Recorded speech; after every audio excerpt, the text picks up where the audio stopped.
আসসালামু আলাইকুম। আমার মনে হয় যে অনেকেরই একটা কাঙ্ক্ষিত ভিডিও নিয়ে আজকে হাজির হতে পারলাম। তো ফেসবুক কন্টেন্ট মনিটাইজেশন পলিসি, আমরা কিন্তু ইতিমধ্যেই অনেকেই ফেসবুক কন্টেন্ট মনিটাইজেশন পলিসির যে সেটআপটা সেটা কিন্তু পেয়ে গেছি এবং আমাদের যে পেজের সেটআপ সেই সেটআপটা কিন্তু সম্পূর্ণ করে ফেলছি। কিন্তু পরবর্তী সময়ে দেখা যায় ফেসবুক কন্টেন্ট মনিটাইজেশন পলিসিটা কোনো একটা ভুলের কারণে অথবা আমাদের কোনো অজানা স্টেপের কারণে সেটা কিন্তু ফেসবুক থেকে ডিসেবল করে দেওয়া হয়েছিল। তো আজকের ভিডিওর মাধ্যমে আমি আপনাদের দেখাবো যে আমার পেজে Facebook content monetization policy disable হওয়ার পর কিভাবে আমি কন্টেন্ট মনিটাইজেশন পলিসির সেটআপটা ফিরে পেলাম।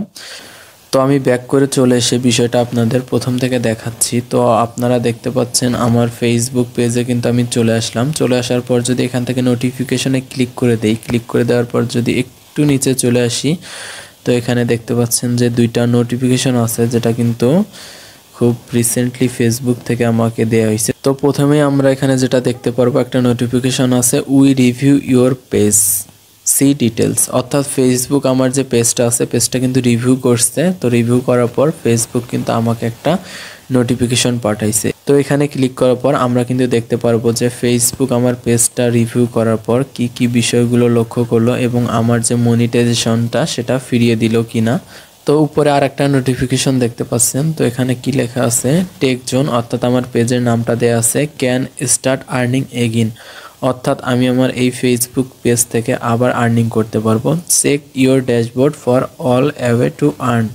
তো আমরা যদি এখান থেকে উই রিভিউ ইওর পেজ এটাতে ক্লিক করে দেই, অর্থাৎ সি ডিটেলসে ক্লিক করে দেই, তো এখান থেকে কি দেখতে পারবো, এখানে দেখতে পাচ্ছেন যে উপরের বিষয়গুলো সেগুলো কিন্তু ফেসবুক যে রিভিউ করছে এখানে কিন্তু টিক মার্ক দিয়ে দিয়েছে। অর্থাৎ আমার প্রত্যেকটা বিষয় কিন্তু টিক মার্ক দেওয়া আছে, মানে আমার পেজে আপাতত কোনো সমস্যা নেই, যার কারণে ফেসবুক আমার কন্টেন্ট মনিটাইজেশনের যে সেটআপটা সেটা ফিরাই দিছে। তো ভিডিও শেষে আমি কিন্তু বলে দিব যে কোন কোন স্টেপগুলো ফলো করার কারণে ফেসবুক আমার এই মনিটাইজেশন পলিসিটা আবার ফিরাই দিল।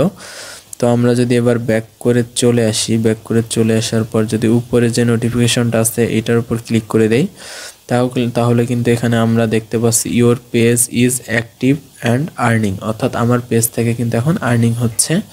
তো আমি আমার পেজের যে প্রফেশনাল ড্যাশবোর্ডে চলে যাব। চলে যাওয়ার পর এখানে মনিটাইজেশনে দেখতে পাচ্ছেন কন্টেন্ট মনিটাইজেশন দেখাচ্ছে, যেটা আমার কিন্তু অনেক আগেই সেট আপ করা আছে। তো এখানে যদি আমি ক্লিক করে দেই, এখানে ক্লিক করার পর কিন্তু এখানে আর্নিংটা দেখতে পারবেন, অর্থাৎ এখানে কিন্তু কোনো প্রকার ভায়োলেশন নেই।